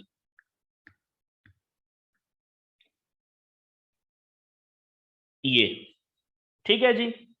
अच्छा, उसके बाद क्या हुआ, इसने बेस बनाया ये यहां पे, अकेली कैंडल ने, उससे पीछे ये रैली थी, सॉरी ड्रॉप था, ये वाली दो कैंडल जो थी ड्रॉप। और इसके बाद फिर देखें यहां से लेके ये जो दो कैंडल्स है ना, इन्होंने रैली किया है, समझ लगी है। तो अब इस दायरे के अंदर, ये जो मैं सारा बड़ा दायरा करने लगा हूं, इस दायरे के अंदर जो पैटर्न चला है,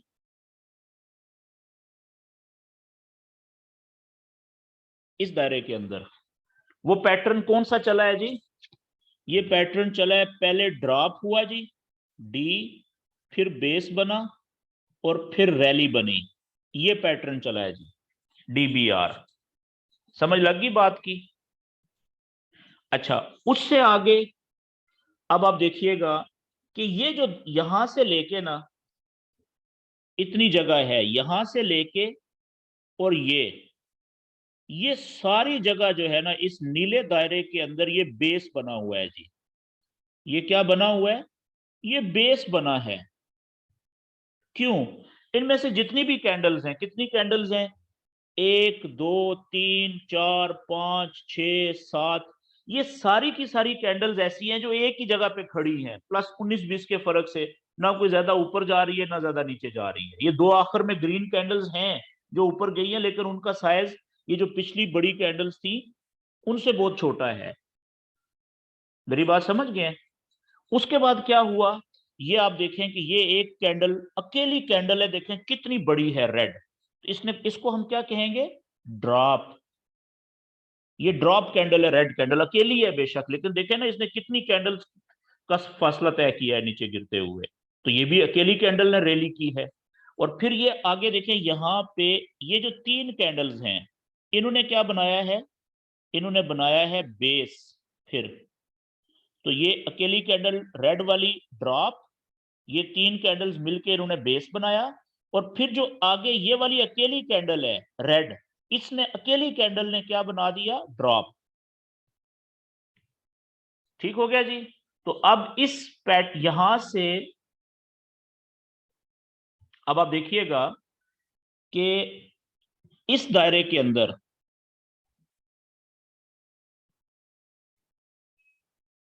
इस दायरे के अंदर, नीले दायरे के अंदर जो पैटर्न चला है, ठीक है, वेव का, इसको हम कहेंगे पहले ड्रॉप हुआ, अकेली कैंडल, क्योंकि साइज बड़ा है रेड कैंडल का, काफी फासला तय किया है उसने। उसके बाद 3 कैंडल्स ने मिलके बेस बनाया, और फिर एक ही कैंडल ने, ठीक है, ये वाली जो रेड कैंडल है नीचे, उसने फिर ड्रॉप किया, क्योंकि बड़ा साइज है ना उसका, अकेली कैंडल का भी। तो ये पैटर्न बना है जी, ड्रॉप बेस ड्रॉप, इस नीले दायरे के अंदर। समझ आई बात की? और फिर देखें अब ये कितनी कैंडल्स हैं इधर, यहाँ पे इन सारी कैंडल्स ने, ये चौथी को भी शामिल कर लें, ये फिर बेस बनाया है इन्होंने। ठीक है, अगर गौर से देखें तो ये इतना सारा जो दायरा है, ये इतना सारा, ये सारा बेस ही नजर आ रहा है कि एक ही जगह पे प्राइस मूव कर रही है, एक कदम ऊपर एक कदम नीचे। ये सारे को आप बेस ही कंसिडर करेंगे। अगर अभी समझ नहीं आई तो आगे चल के समझ आ जाएगी। बात क्लियर हुई जी? तो इस तरीके से चार्ट के ऊपर हमने ड्रॉप बेस रैली, या ड्रॉप बेस ड्रॉप, या रैली बेस पैटर्न ढूंढने होते हैं। ठीक है जी। अच्छा, आगे बड़ा सिंपल है ये, इसमें कोई रॉकेट साइंस नहीं है। ठीक है, हर जगह पे देखें आपको यही चीज नजर आ रही है। अब इसमें सबसे मजेदार बात पता क्या है, सप्लाई और डिमांड की, कि इसमें आप ये याद रखें कि जो 15 मिनट का चार्ट है ना, का चार्ट भी बहुत ज्यादा ताकतवर होता है।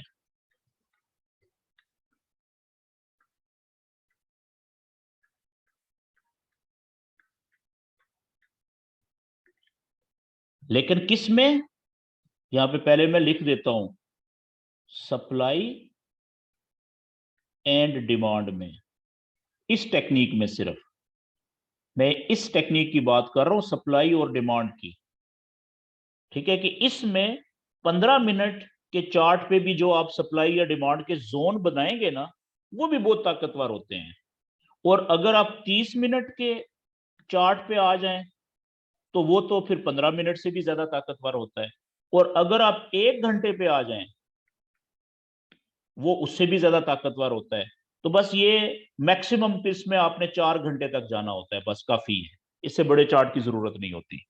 ये बात क्लियर हुई? कैसे आगे चलते हैं जी, कि अब हमने जोन बनाने कैसे हैं।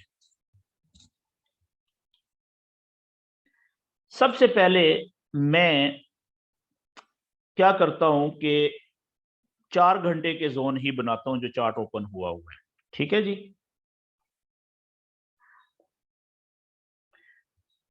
लाइव जहां पे कैंडल चल रही है, ठीक है, ये देखें, ये कैंडल लाइव चल रही है।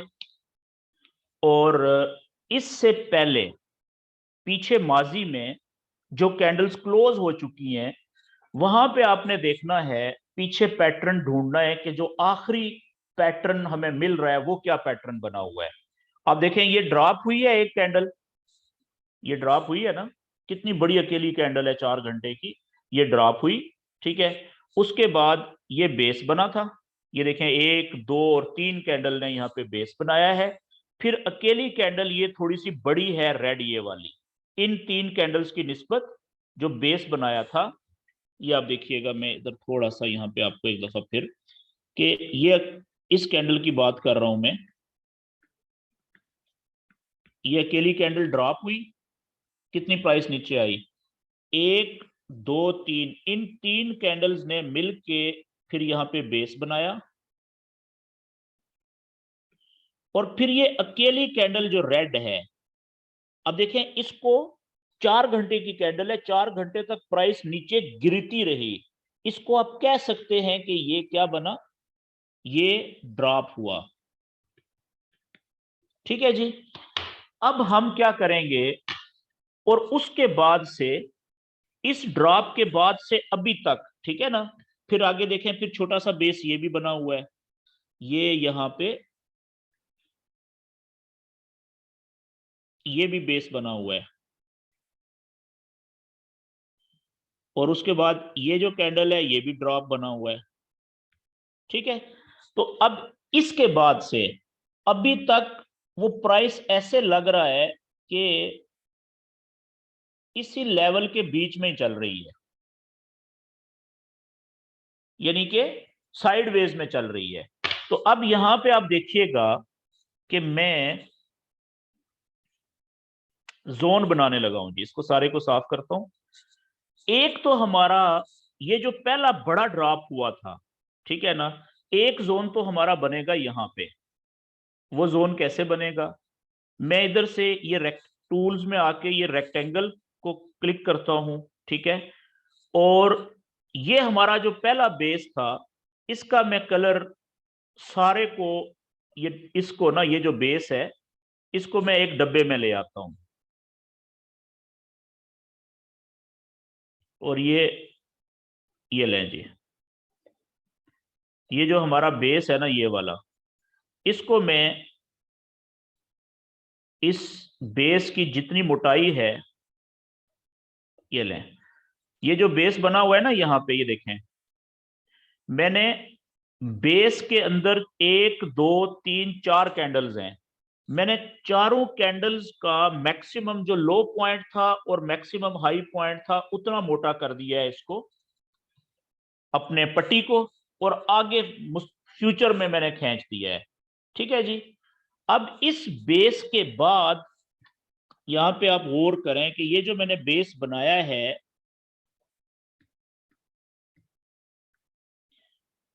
इतना यहां से लेके यहां तक ये जो कैंडल्स हैं, ठीक है, इसमें 4 कैंडल्स हैं, ठीक है ना। तो ये बेस बना, बेस के बाद अकेली कैंडल जो है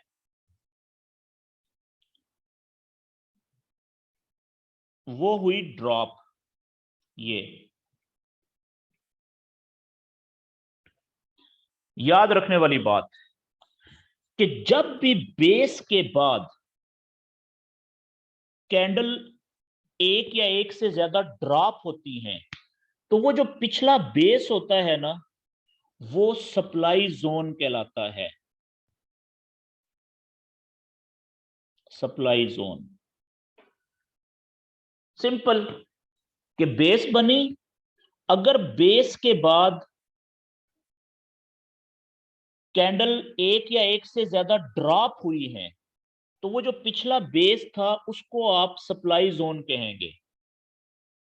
और अगर बेस के बाद, ये देखिएगा ये बेस बना है यहां पे, ये सारा बेस बना हुआ है, और अगर बेस के बाद अगली कैंडल जो है वो रैली करे, ऊपर जाए, तो इस पिछले बेस को डिमांड जोन कहेंगे।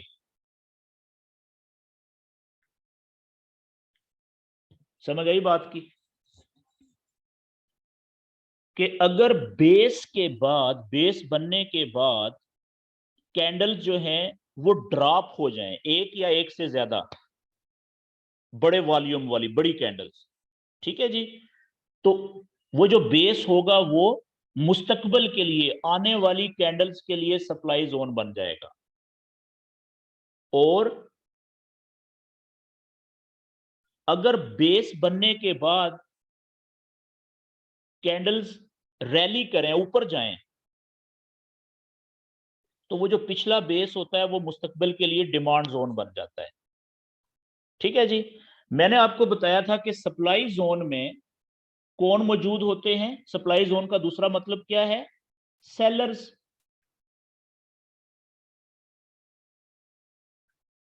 तो भाइयों, अब ये जो पट्टी मैंने बनाई है ना, सप्लाई जोन येलो वाली, इसमें ट्रेडर्स ये जोन बना के बैठे हुए हैं। ये 4 घंटे का जोन है, सप्लाई जोन।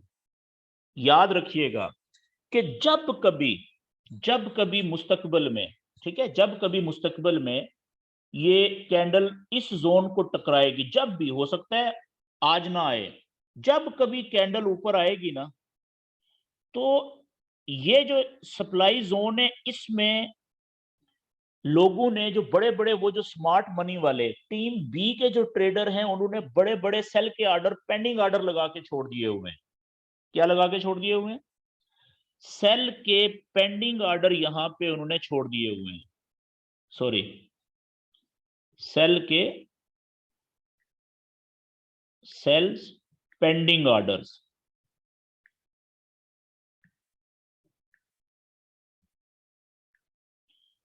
और अगर ये 4 घंटे का, 1 घंटे का या 30 मिनट का जोन है, तो इसमें पेंडिंग ऑर्डर बहुत ज्यादा होंगे। अगर 15 मिनट का है, छोटा चार्ट है, तो कम होंगे। अगर 30 मिनट का है तो डबल होंगे, ज्यादा। अगर 1 घंटे का है तो बहुत ज्यादा होंगे। अगर 4 घंटे का है फिर तो हद से ज्यादा होंगे यहाँ पे सेल के पेंडिंग ऑर्डर। मेरी बात समझ गए हैं? तो अब अगर ये प्राइस जब भी कैंडल नीचे से ऊपर आएगी, तो क्यों आएगी? इसलिए ना कि इसमें बायर ज्यादा होंगे। अगर ये प्राइस ऊपर जाएगी तो इसलिए ऊपर जाएगी ना, क्योंकि बायर ज्यादा होंगे तो प्राइस ऊपर जाएगी। तो फर्ज करें कि जैसे ही यहाँ पे इस लेवल को टकराए या इसके अंदर पहुंचे, और वहां पे जितने बायर्स के ऑर्डर थे उससे कहीं ज्यादा सेल के ऑर्डर एकदम से वहां पे एक्टिव हो जाएं, लग जाएं, तो प्राइस किधर जाएगी? सेलर ज्यादा हो जाएंगे, बायर कम हो जाएंगे, तो एकदम से प्राइस नीचे शूट मारेगी इधर से। मेरी बात समझ गए? तो याद रखिएगा कि जो सप्लाई जोन होते हैं, उसमें एक तो लोगों ने पहले से, जो मजबूत सप्लाई जोन है, वहां पे लोगों ने पहले से सेल के पेंडिंग ऑर्डर लगा के छोड़े हुए होते हैं कि जब कभी प्राइस इस जोन को टकराए तो यहां से हमारा सेल का ऑर्डर खुद ब खुद लग जाए। और सेल के जो पेंडिंग ऑर्डर होते हैं वो कौन से होते हैं जी? Cell limit.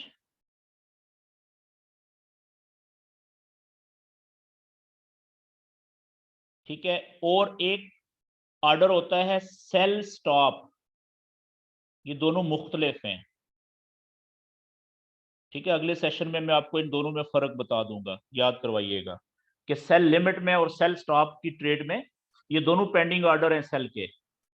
ठीक है, लेकिन दोनों में फर्क है, जमीन आसमान का फर्क है।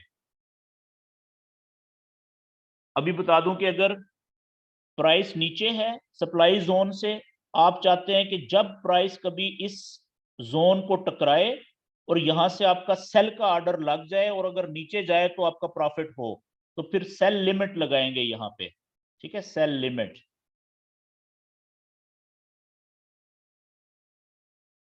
लेकिन अगर प्राइस ऊपर से आ रही है, गिर रही है, और आप कहते हैं कि इस जगह से पहले सेल का ऑर्डर लगे फिर प्राइस नीचे जाए, तो वहां पे सेल स्टॉप लगेगा। उसको सेल स्टॉप कहेंगे, ये आगे मैं फिर एक्सप्लेन कर दूंगा आपको। तो बात ये समझ आई आपको? कुछ कंसेप्ट क्लियर हुआ कुछ किसी हद तक अभी? ठीक है जी। तो याद रखने वाली बात है कि जो सप्लाई जोन होता है वो मुस्तकबिल के लिए काम आता है, अभी फौरी तौर पे काम नहीं आएगा। अब यहाँ पे एक और सप्लाई जोन भी बना हुआ है, देखिएगा। ये तो बहुत दूर है ना, अभी जो कैंडल ये ऊपर जा रही है, ठीक है, या ये वाली जो कैंडल्स रुकी हैं, ये ऊपर क्यों नहीं जा पा रही? यहाँ पे देखते हैं कि क्या इससे ऊपर कहीं और छोटा सप्लाई जोन तो नहीं है जिसने ऊपर जाने से रोका हुआ हो। ये आप देखें, ये वाला एक अकेली कैंडल का सप्लाई जोन है, एक, दो और तीन कैंडल्स का। तो बनाए इसका भी सप्लाई जोन का जो दीवार है वो यहां से, ये आप देखिएगा, ये इसका लो पॉइंट है जी, और हाई पॉइंट कहां तक जा रहा है, ये यहां तक। ये आप देख लें, ये हमारा ये सप्लाई जोन है। ये कितनी कैंडल्स के ऊपर बना है जी? ये एक कैंडल, तीन कैंडल्स हैं इस बेस में, एक, दो और ये तीसरी कैंडल, ठीक है। अब देखें, यहां से कैंडल नीचे आई थी, फिर वापस ऊपर गई, तो यहां पे आप देखें इस कैंडल ने, इसने जिसने हल्का सा नीचे से सिर्फ सप्लाई जोन को टच किया, उसके बाद आगे ये कैंडल्स घुसी इसके अंदर, लेकिन फिर सेल के ऑर्डर एक्टिव हुए और ये वापस प्राइस नीचे गिर गई। फिर अटैक किया, फिर सेल के ऑर्डर एक्टिव हुए, फिर प्राइस नीचे गिरी, फिर अटैक किया, फिर नीचे आई। अब जाके, क्योंकि ये 3-4 दफा अटैक कर चुका है ना सप्लाई के ऊपर, जोन के ऊपर, तो अब जाके फिर वो ये कमजोर हुआ है, तो अब प्राइस थोड़ी सी ऊपर जा रही है। अभी भी यहां से लेके यहां तक हो सकता है कितने सेल के ऑर्डर पड़े हुए हैं, हमें नहीं पता कि ये ऊपर तोड़ पाएगा कि नहीं। तो याद रखें कि सप्लाई जोन के ऊपर अगर आप ट्रेड ले रहे हैं, मिसाल के तौर पे अभी कोई बंदा बना के यहां पे सेल की ट्रेड ले रहा है, ठीक है, अभी पहली बात तो ये है कि ये कोई पावरफुल सप्लाई जोन नहीं है, ये वाला पहला। इसकी निस्बत ये जो दूसरा सप्लाई जोन है ऊपर वाला, ये बहुत ज्यादा पावरफुल है। क्यों? पहली वजह कि ये जो सप्लाई जोन है ना, ये पहले एक दफा, दो दफा, तीन दफा टेस्ट हो चुका हुआ है, तीन हिटें पड़ चुकी हुई हैं इसके ऊपर, इसकी ताकत कम हो चुकी हुई है। इसमें ज्यादातर जो नीचे नीचे मौजूद थे सेल के पेंडिंग ऑर्डर, वो एक्टिव हो चुके हुए हैं। तो अब जो नया ट्रेडर होगा ये देख के यहाँ पे पेंडिंग ऑर्डर नहीं लगाएगा, लेकिन फर्ज करें अगर कोई देख रहा है तो यहाँ पे सेल की ट्रेड लेता है इस सप्लाई जोन को देख के, तो उसका जो एसएल होगा वो कहां पे होगा और टीपी होगा कहां पे होगा? एसएल होगा जी ये जो सप्लाई जोन का ऊपर वाला एरिया है ना, ये वाला, ये दीवार, इससे ऊपर 15 से 20 पिप ऊपर, यहां से लेके, ठीक है, इससे ऊपर 15 से 20 पिप यहां पे बन जाएंगे, इस जगह पे उसका एसएल होना चाहिए जी। और टीपी कहां पे होनी चाहिए? ये प्रीवियस देखे ना, लो कहां पे है, ये यहां पे टीपी होनी चाहिए। तो अगर आप देखें इस पेयर में, ये जो भी पेयर है, इसमें टीपी का फासला और एसएल का फासला तकरीबन बराबर बराबर है, तो ये कोई अच्छी ट्रेड नहीं है यहां पे। अलबत्ता जब वो सप्लाई जोन बड़ा पावरफुल होता है जिसको पहली दफा टच करना है अभी, तो ये ऊपर वाला जो सप्लाई जोन है, यहां से जब ये पहुंचेगी ना, इसको टकराएगी, तो आप देखिएगा कितनी अच्छी सेल की ट्रेड मिलेगी यहां से। ये बात क्लियर हो गई। अब इसी तरीके से मैं आपको इसके मजीद डिटेल हम कल के सेशन में करेंगे। एक मैं डिमांड जोन बनाने लगा हूं जी, ठीक है, ताकि आपको आइडिया हो जाए कि डिमांड जोन कैसे बनाते हैं।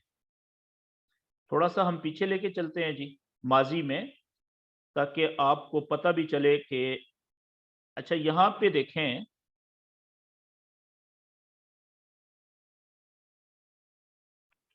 ये जगह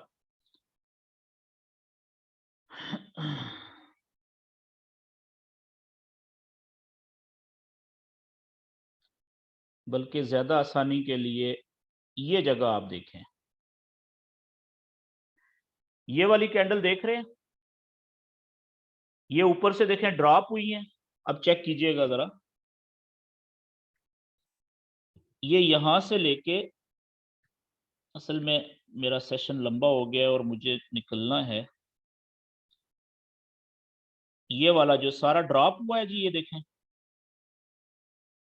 ड्रॉप, और 1 2 3 4 और ये 5 कैंडल्स ने मिलके ये बेस बना हुआ है यहाँ पे।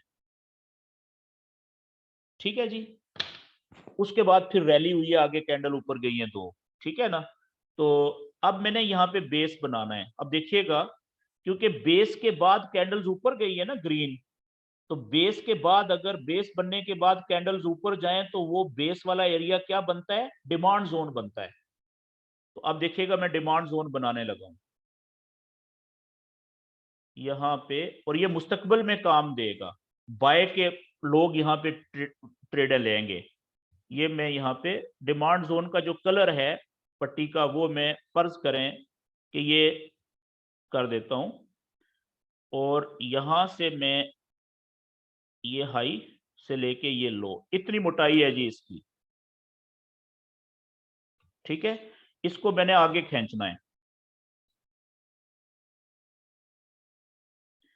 अब देखें, जब ये कैंडल यहां पे थी, अभी इस जगह पे ये कैंडल,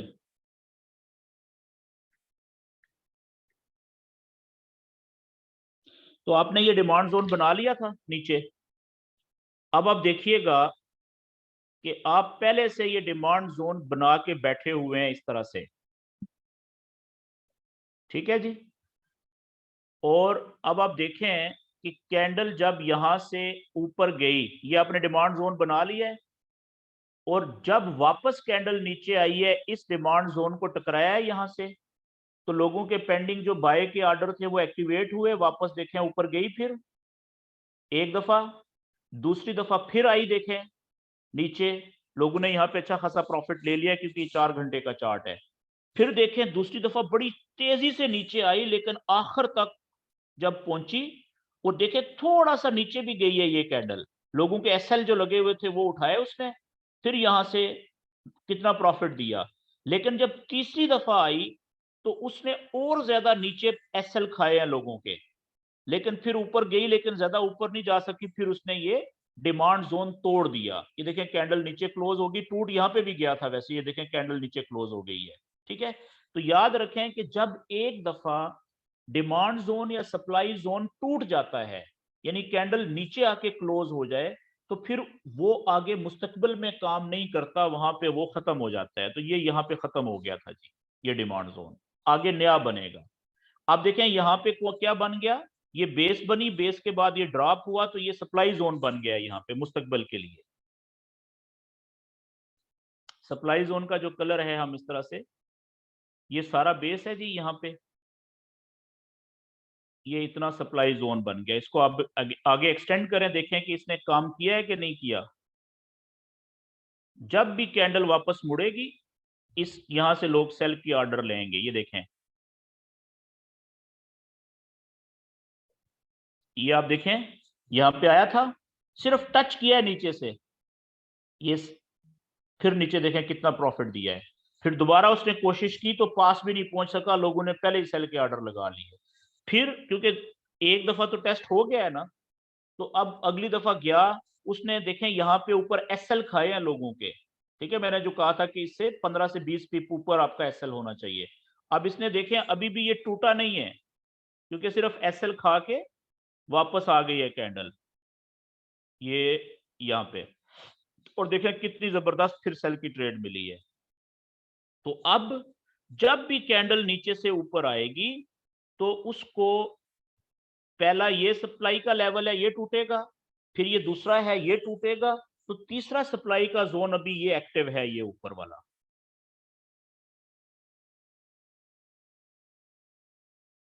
समझ गए जी। तो इस तरीके से आपने सप्लाई और डिमांड के जोन बनाने होते हैं। कल का जो हमारा, आज आप इतनी प्रैक्टिस करें, कल का जो हमारा सेशन होगा वो भी सप्लाई और डिमांड जोन के ऊपर होगा, और उसमें मैं आपको इसको मजीद, ये जो इतना बड़ा आपने सप्लाई जोन और डिमांड जोन बनाया है मोटा, इसमें से मैं आपको जो इंतहाई छोटा पट्टी वाला सप्लाई या डिमांड जोन कैसे बनाना है हमने, वो तरीका बताऊंगा और उसकी प्रैक्टिस करवाऊंगा। आज का मेरी तरफ से यहाँ पे ये बातचीत खत्म होती है जी। आपका अगर कोई क्वेश्चन है आज के सेशन के हवाले से तो आप क्वेश्चन कर सकते हैं।